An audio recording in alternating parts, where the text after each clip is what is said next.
The big question, of course, now in Tamil Nadu is what does the governor do next? More importantly, why is the governor keeping the people of Tamil Nadu waiting?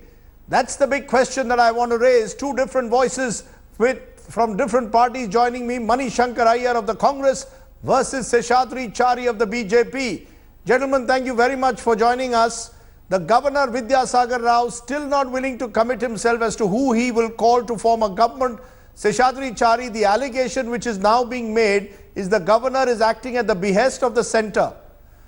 Mani Shankar Iyer, first reactions from you to that.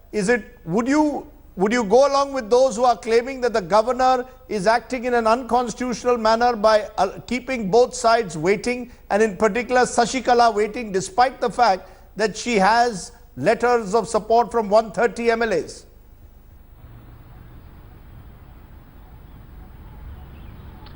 It is true that she has support, been able to demonstrate support from a very large number of her own legislators. But at the same time, it's also a fact that the Supreme Court have stated that within a few days from today, they are going to render their judgment on the disproportionate assets case. And therefore, I would not go so far as to say the governor's action is unconstitutional, while normally it would be expected of the governor to ensure that there is government in Tamil Nadu.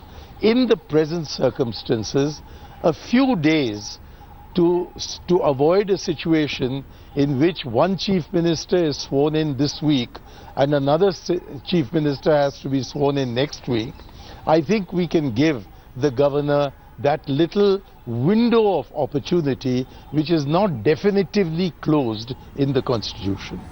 Interesting that you're saying that, because it's your own party, Mr. Iyer, which has been likening the situation in Tamil Nadu now to Uttarakhand, to Arunachal, saying the governor's office is being misused by the centre. You, on the other hand, are willing to give the governor now the benefit of doubt.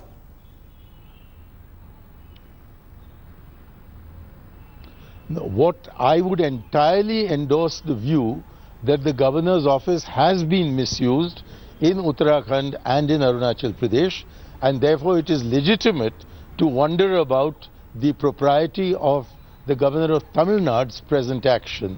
But at the same time, I think we need to recognize the difference that here the Supreme Court is imminently involved. It's not as if we know that someday they're going to come up with a decision. The Supreme Court have stated categorically that within the next few days, next week, they are going to render judgment. Now, this is a unique situation, and therefore to call it unconstitutional would be to go a little too far. I have no doubt that the BJP wishes to fish in troubled waters, but before one makes the accusation that the governor's act is unconstitutional, I think we need to bear in mind the problem he is faced with, that the Supreme Court of India has definitively stated that there is going to be a judgment in the disproportionate assets case next week. Can I bring you in, Seshadri Chari? Are you fishing in troubled waters by using the governor's office?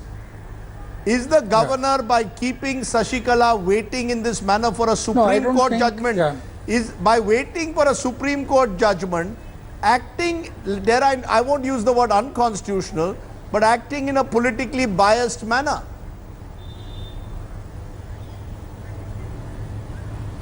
No, I don't think, in the first place, I don't agree with the contention that the BJP is using governor's position even in other states. I don't agree with that.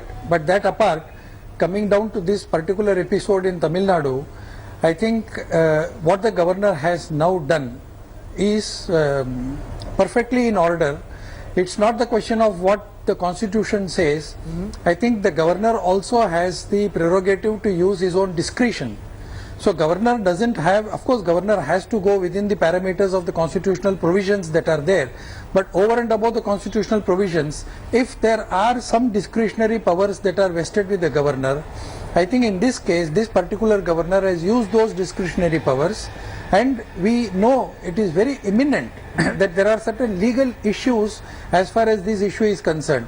In the first place, the AIADMK legislative party has to choose one among them. Now, Sasikala is not one among the elected representatives of AIADMK. So that itself becomes the first hurdle as far as choosing Jayalalitha is concerned.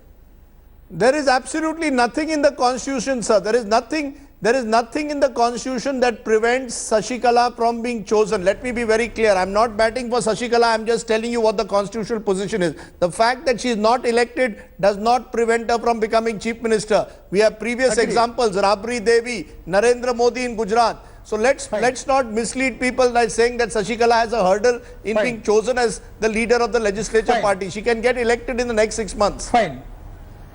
The governor, yes, she could have got elected within 6 months. The most important element here is, of course, the issue of Supreme Court, that is number one. And then again, the way the whole situation has moved, and especially after the former Chief Minister and the acting Chief Minister Panneerselvam come out in with all the facts that he has said on that particular day, the Sunday night, I think that has moved the situation in a very different angle. Therefore, I think instead of blaming the governor, it would be better if the governor is given a better choice. I think the governor has to go by 3 or 4 issues before him. Number one is the evolving political situation that is changing day by day, rather minute by minute. So as of now, the governor has to determine who really has the support of the legislatures. Between Chinnamma, O Panneerselvam and the manager of the resort, I think it is the manager of the resort who has the maximum number of MLAs as of now.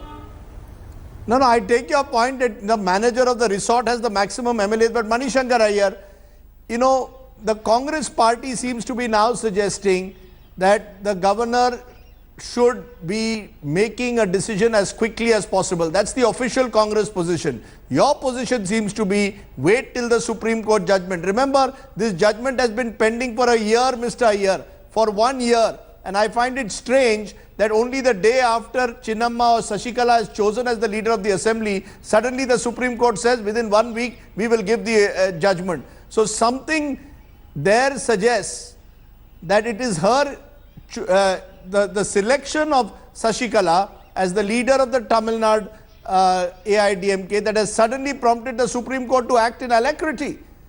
Is that reason enough for the governor to keep Tamil Nadu waiting? The people of Tamil Nadu surely need to know who will be their next chief minister.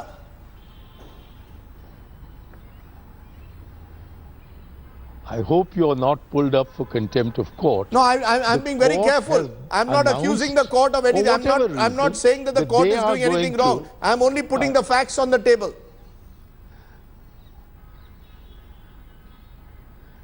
There is no doubt that there was a decision taken by the party to have Sasikala as the leader, and the Supreme Court, in my view, completely independent of that decision, decided that the time had come for it to render judgment.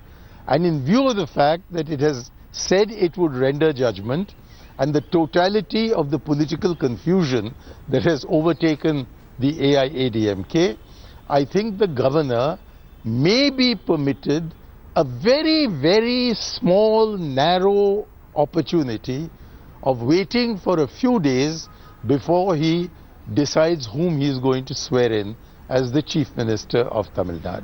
Okay, and so therefore, at the present moment, there is no particular need for us to pronounce ourselves in favor of either of the aspirants for the Chief Minister's position in a completely different party. That is their party.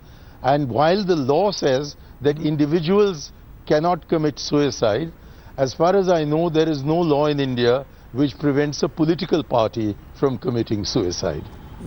Let me therefore ask you a final word then, Seshadri Chari. Would I be right in saying that the BJP today prefers O Panneerselvam over Sasikala? Because you are not sure of what a Sasikala regime will bring, you are more confident of dealing with Panneerselvam as a future ally. Am I right or wrong?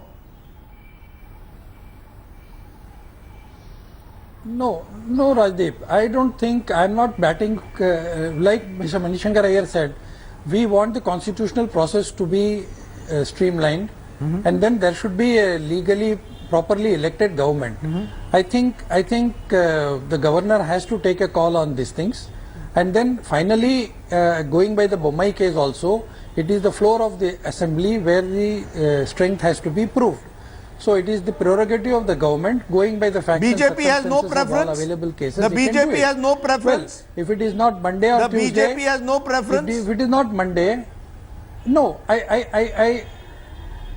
no. As of now, I think it is a situation that has emerged out of the political situation of the AIADMK post Jayalalitha's passing away.